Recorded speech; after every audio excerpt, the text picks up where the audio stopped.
baby.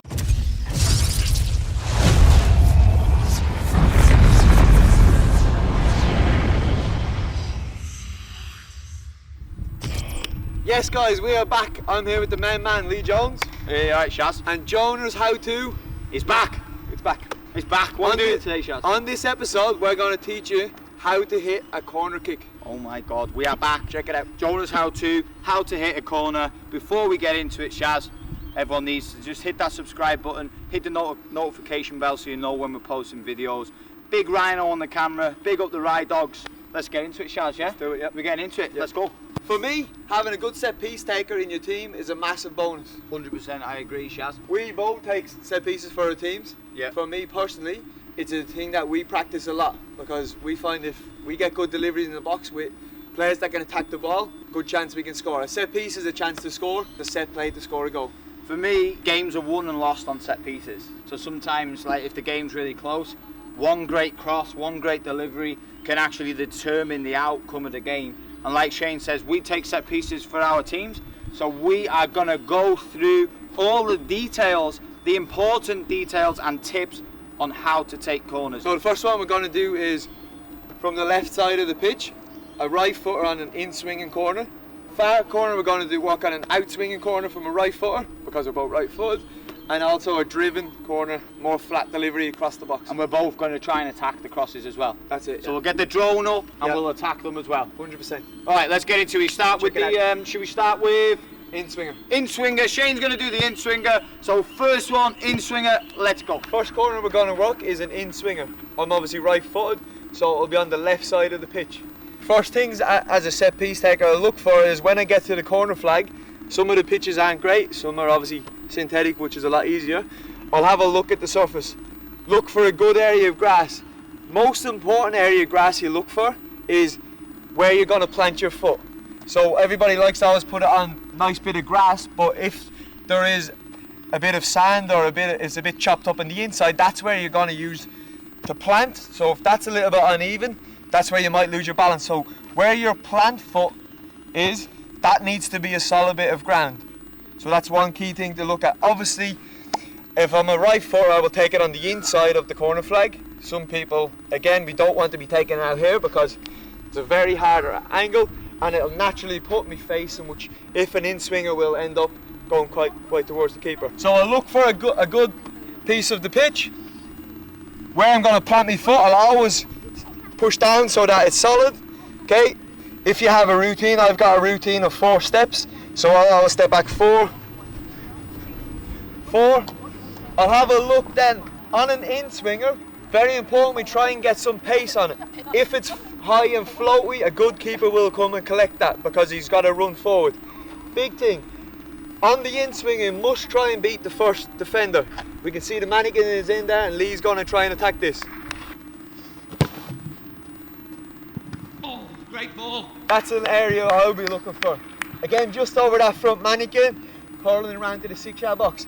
Again, set your team up, whoever's attacking it, tell them to stay a little bit deeper on an in-swinger so that they can attack the ball. They have to work off your movement. If they're in there before you get to the ball, then they might have to adjust, but try and get them coming, attacking the ball as it's travelling.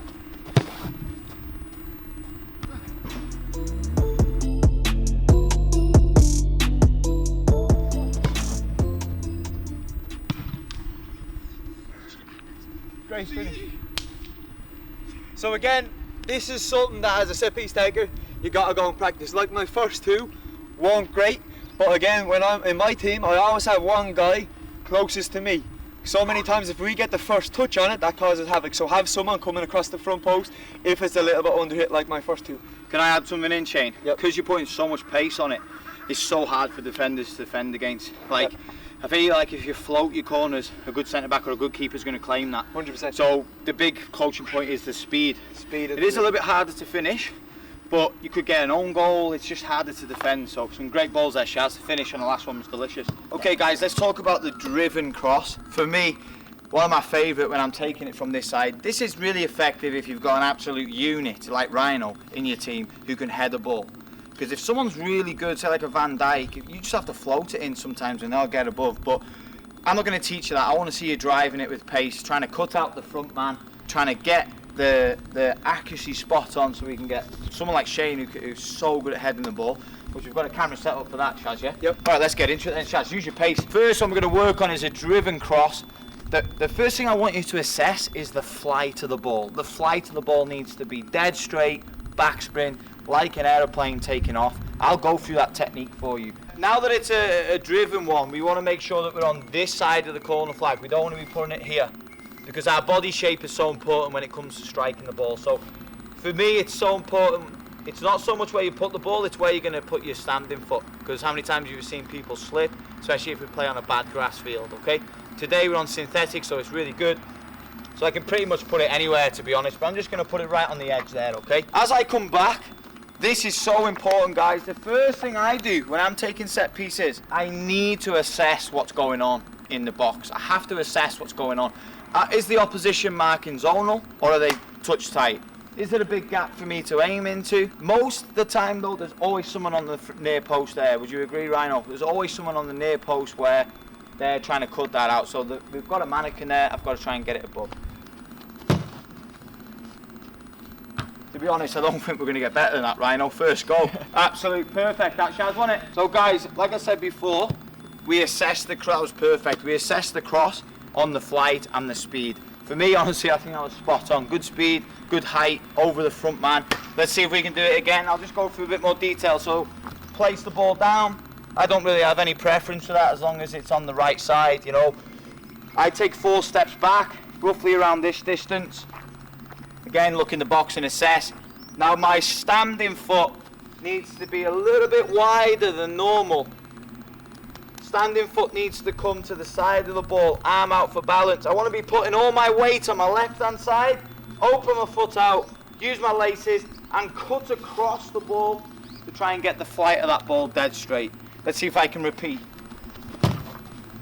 Can you? Unlucky. So that one was a little bit far out, but good pace. I don't think the front man's going to cut that out. Let's see if we can do that again. That's the one, that's perfect. Go on, Shaz.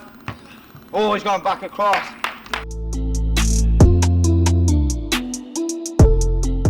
I want the flight of the ball to be quicker, I want it to be lower, more speed, a bit like Paul Scholes. Let's see if I can crack that one. Hey, Shaz! Yeah.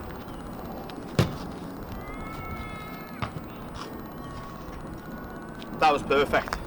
Okay guys, last one, outswinger to finish. My personal preference, I don't like this one, Shane. I don't use it. I prefer left footers to be taking it on this side.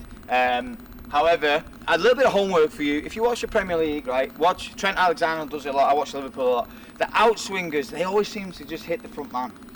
They struggle to get it over the front man. I prefer the left footer, or if I'm taking it on this side, Shaz, I like to go with my laces. I always do that. Same as well. 100%. Anyway, we're going to cover it. Outswinger from this side. Most important thing, guys, is missing the front man.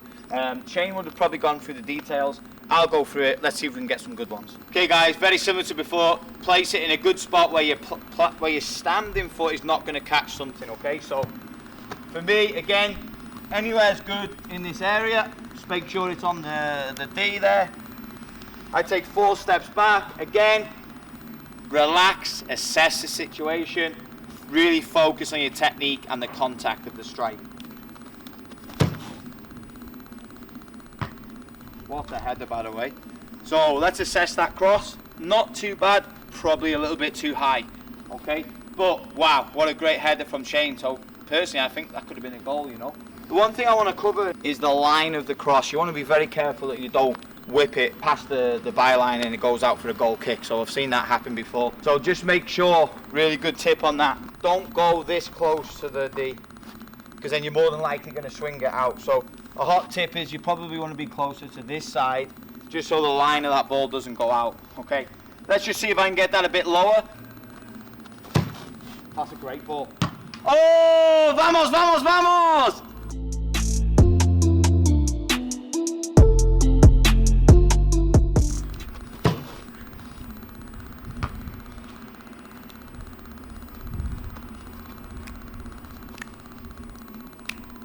And that is Joner's how to take corners. Just for Lee's last one, on the outswinger one, for me it works best if you tell your team to attack the front post, so you can swing it there, because if we try swing it out around the back, it'll end up going quite high. So if you're trying to do the outswinger from this side of the field, get your team attacking the front post and swing it between the front post and the middle of the goal. That's where the area that they'll attack. That's a great point. Let's just do a quick summary, Shane. I'm just going to do my quick summary. Assess the box, must assess the box. Miss the front man 9 times out of 10. You got to miss the front man. But really focus on your technique, guys. Your body shape, your body position is so important. Where you plant the ball and your standing foot, most importantly, so important. And then one thing I haven't really touched on: be calm, be relaxed, and really trust your technique. Shaz, anything I've missed there? No, that's it. Bang on. I think I nailed that then, didn't I? Yeah, you nailed it. But for me, again, we're like everything. The more you practice at it, the better you're gonna get. So you just don't wait till the game to try and practice it. 100%. Practice in your own time. Get balls, repetition. That's how we get good at it. And if you're a confident player in your team, go up to your manager and say, I would like to try set pieces, and that you've been practicing it. It's a big part of the game. So if you're lacking that confidence, practice. When you're ready, go to your manager and say, hey, can I try a few set pieces, if you feel like it's going to be effective for your team. That's us, guys. That's Joner's how-to. Please smash the hell out of the subscribe button. We'll see you on the next video.